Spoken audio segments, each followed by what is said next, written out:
अच्छे next gen management आ गया है। और कंपनी करती क्या, पहले ये बता देता हूँ, 1976 से कंपनी कार्यरत है और एक लीडिंग प्लेयर है टेक्निकल टेक्सटाइल्स में।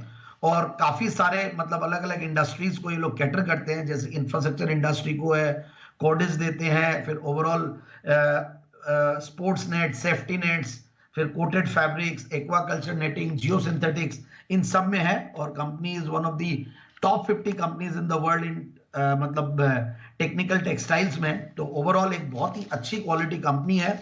और मैं इनके रेटिंग्स देख रहा था, ratings are also very strong, क्योंकि पुरानी पेडिग्री है। क्वार्टरली रिजल्ट्स बहुत बढ़िया, फंडामेंटल्स बहुत बढ़िया, रिटर्न ऑन कैपिटल एम्प्लॉयड 23% का, रिटर्न ऑन इक्विटी 18.5% है। पिछले 3 साल में प्रॉफिट की कैगर, सेल्स की कैगर 10 से 15% के बीच में रही है। और क्वार्टरली रिजल्ट भी बहुत बढ़िया, और 52 करोड़ के सामने 66 करोड़ का सितंबर में क्वार्टरली रिजल्ट्स में प्रॉफिट्स थे। टॉप लाइन भी हाईएस्ट एवर टॉप लाइन सितंबर क्वार्टर में दी है, हाईएस्ट एवर टीटीएम बेसिस पे बॉटम लाइन पे कंपनी बैठी हुई है। सो ओवरऑल एक फैंटास्टिक कंपनी, जो कि अच्छा प्रोमोटर बैकग्राउंड के साथ साथ एफआईआईज डीआईज भी उनमें अच्छा खासा होल्ड करते हैं, which is also very important. And overall मुझे लगता है कि स्टॉक में बिल्कुल इस लेवल पे अगर एंट्री लेते हैं तो 5170, 5230 के टारगेट के लिए आने वाले 6 से 9 महीने की अवधि के लिए स्टॉक को लेना चाहिए। बिल्कुल।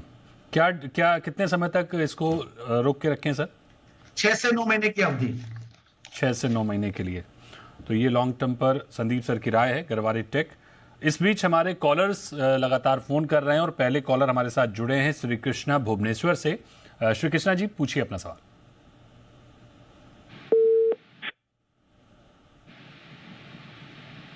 श्री कृष्णा जी, आवाज आ रही है आपको? हेलो संदीप जी, नमस्कार। प्लीज संदीप सर आपकी आवाज सुन रहे हैं, प्लीज बोलिए सर। हाँ संदीप जी, मेरा 2 सवाल है।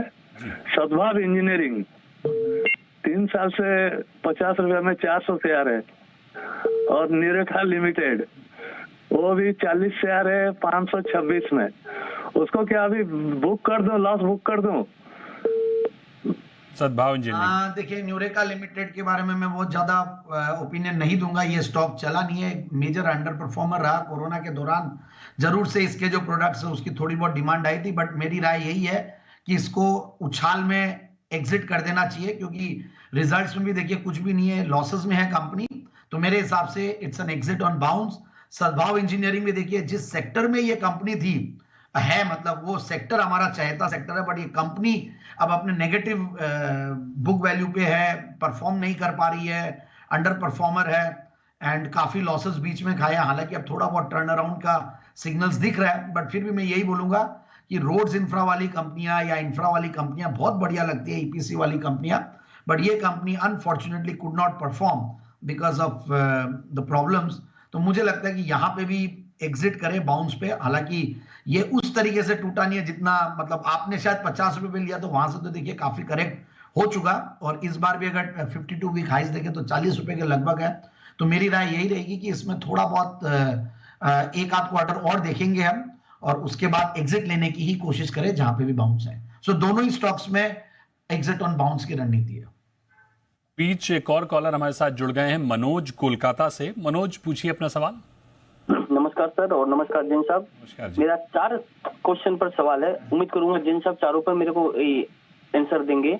एक तो है मेरे एंजल वन 3400 के भाव पर, दूसरा है मेरे पास अडानी ग्रीन 2000 के भाव पर, मजगांव डॉग आज स्प्लिट हुआ है, स्प्लिट होने के बाद मेरे पास ये 2900 के भाव पर है, और गार्डन रिच शिप बिल्डर है 2800 के भाव पर। जेंट्स साहब को बहुत फॉलो करता हूँ, लोगों की तो उम्र बढ़ती है, इनकी तो उम्र घट रही है। ये तो दिनों दिन लड़के, मतलब कि लोग बोलते हैं जवान हो रही है तो लड़के होते जा रहे हैं, और क्या बोलूं मैं। Thank you sir, thank you. आपने इतने बढ़िया कॉम्प्लीमेंट्स दे दिए, आपने मेरा पूरा वीकेंड और आगे का हफ्ता और न्यू ईयर्स का हफ्ता बहुत बढ़िया बना दिया।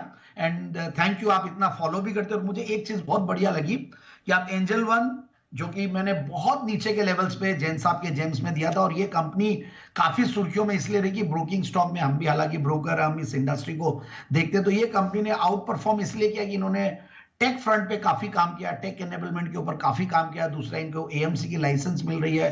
सो ओवरऑल एक फैंटास्टिक कंपनी है। और दूसरा, मैसगांव डॉक बहुत बढ़िया है, जीआरएससी बहुत बढ़िया है। दोनों डिफेंस के बहुत ही मेरे चहेते स्टॉक्स हैं। इनफैक्ट ये दोनों, एक तो एफएनओ में नहीं है, ये एक बहुत बड़ा रीजन है। दूसरे स्टॉक्स एचएल और बीएल वो उस एफएनओ में है, तो थोड़ा बहुत वहां पे अलग मूवमेंट होता है, बट यहाँ पे मूवमेंट अलग तरीके से होता है। एंड फंडामेंटली तो बहुत स्ट्रांग ही है, ऑर्डर बुक बहुत स्ट्रांग है। बिल्कुल इन दोनों स्टॉक्स को लेके रखें।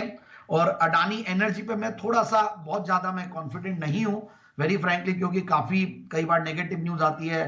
बिजनेस पे बहुत कॉन्फिडेंट हूं, इस कंपनी का भी मतलब ऐसा नहीं है कि काम बहुत जबरदस्त हो रहा है, बट फिर भी मैं यही कहूंगा कि वॉलेटिलिटी को लेकर थोड़ा डरा हुआ हूं, तो आप इसको होल्ड करके रखें।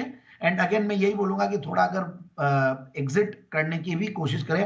अब अडानी एनर्जी था या अडानी ग्रीन था इनका, वो भी एक मुझे कंफ्यूजन है, बट मैंने अडानी एनर्जी सॉल्यूशंस के हिसाब से जवाब दिया इनको। ठीक है, इसी बीच अगले कॉलर हमारे साथ देवी जुड़ गए हैं वेस्ट बंगाल